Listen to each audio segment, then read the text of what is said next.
Hi guys, வாங்க சிந்திக்கலாம். வாங்க அதை பத்தி பேசலாம்.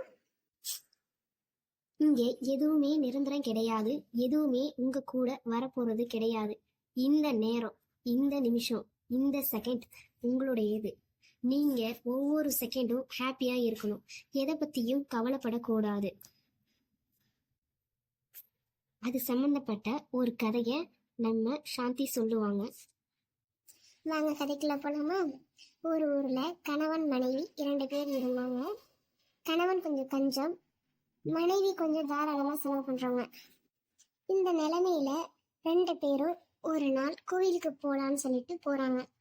அப்ப மனைவி சொல்றாங்க, எனக்கு கொஞ்சம் பூ வாங்கி தரீங்களா அப்படின்னு சொல்லி கேக்குறாங்க. கணவனும் அதுக்கு என்ன வாங்கி தரேன்னு சொல்லிட்டு போய் பூக்கார பாட்டிட்ட பூ எவ்வளவுன்னு கேக்குறாங்க. அதுக்கு பூக்கார பாட்டி முழம் 10 ரூபா அப்படின்னு சொல்றாங்க. அவங்க வீட்டுக்காரர் ஒரு 2 ரூபாய்க்கு கொஞ்சமா கொடுங்கன்னு கேக்குறாங்க.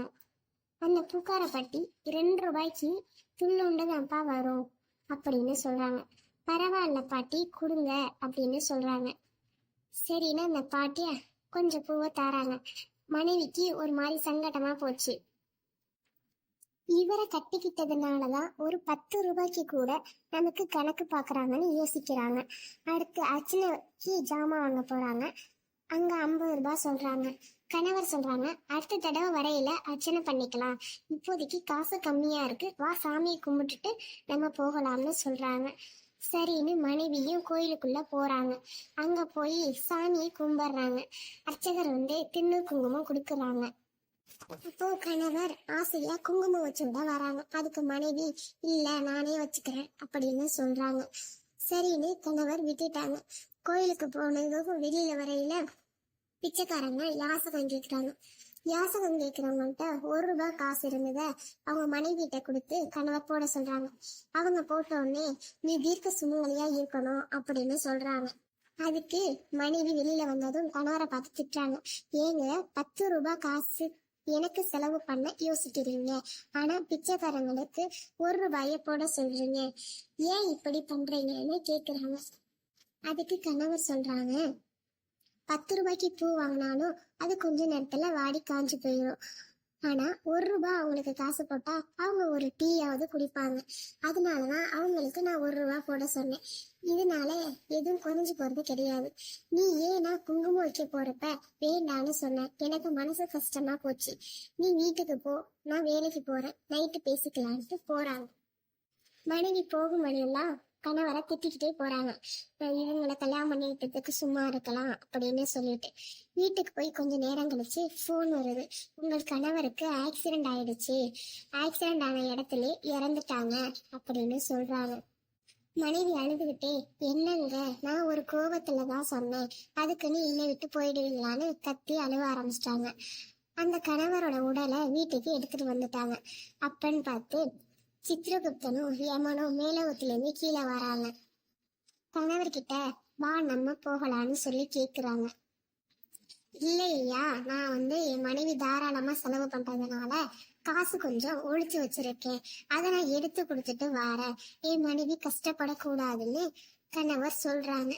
இல்ல, அது அவங்களே எடுத்துப்பாங்க, இனிமேல் நீ இங்க இருக்க கூடாது, வா போகலான்னு சொல்லி சொல்றாங்க. சரி ஐயா, ஆனா உங்க கையில ஒரு பெட்டி இருக்கே, அது என்ன அப்படின்னு கேக்குறாங்க. அதுக்கு யமன் சொல்றாங்க, இது உன்னுடைய பொருள் அப்படின்னு சொல்றாங்க. அப்போ என்னோட பொருள் என்றால் என்னோட மனைவியோடையும் எங்க அம்மா கூடயும் இருந்த நினைவுகளா, இல்ல நான் சேர்த்து வச்சு செல்வங்களா, இல்ல என் பிள்ளைகளோட நான் செலவு செய்த நேரங்களா அப்படின்னு கேக்குறாங்க. அதுக்கு யமதர்மராஜா இல்லை, அதெல்லாம் இல்லை அப்படின்னு சொல்றாங்க. அதுக்கு அவர் கேட்கிறார், அப்போ அதுல என்னதான் இருக்கு அப்படின்னு கேக்குறாங்க. என் உடல் இருக்கா, உயிர் இருக்கா, ஆவி இருக்கா அப்படின்னு கேக்குறாங்க. இந்த உலகத்திலே எதுவுமே உனக்கு சொந்தமே இல்லை, அதனால நீ அந்த பெட்டியை திறந்து பார்த்தாலும் அதுல ஒண்ணும் இருக்காதுன்னு யமதர்மராஜா சொல்லிட்டாங்க. கணவரும் அந்த யமதர்மராஜா கூட மேலோகத்துக்கு போயிட்டாங்க. அவர் இறந்து பல நாள் கழிச்சு கோயிலுக்கு போறாங்க. அப்போ இந்த பூக்கடை பாட்டி பூ வாங்கலையாமான்னு கேக்குறாங்க.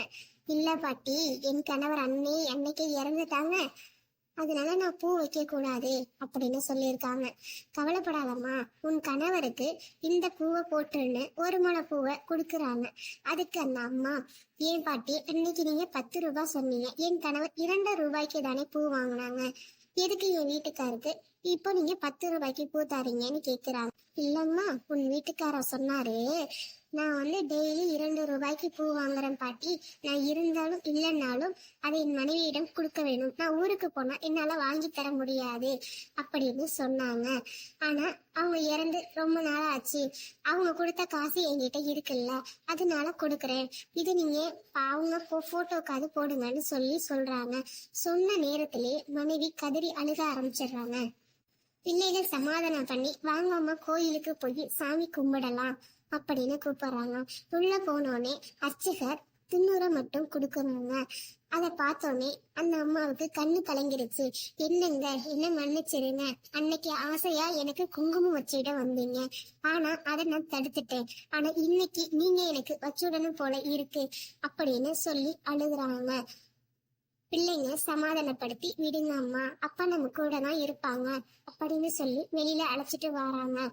அங்க யாசகம் எடுத்துட்டு இருந்தவரை பார்த்து, ஐயா என்னை மன்னித்திடுங்க, அன்று என் கணவர் இருந்தார், உங்களுக்கு 1 ரூபாய் கொடுத்தேன், இன்று என் கணவர் இல்லை, அந்த 1 ரூபாய் என்னால் கொடுக்க முடியவில்லை என்று அழுதார். அதற்கு அந்த யாசகம் கொடுக்கும் நபர், நீங்கள் யாசகம் கொடுத்தால் மட்டுமல்ல, யாசகம் கொடுக்காவிட்டாலும் உங்கள் குடும்பத்துடன் நலமுடன் இருக்க வேண்டும் என்று நான் இறைவனிடம் பிரார்த்திக்கிறேன் அப்படின்னு சொன்னாங்க. என்ன சொல்றீங்க ஐயா, நான் காசே கொடுக்கலையே, எனக்காக நீங்க ஏன் வேண்டிக்கணும் அப்படின்னு சொல்றாங்க.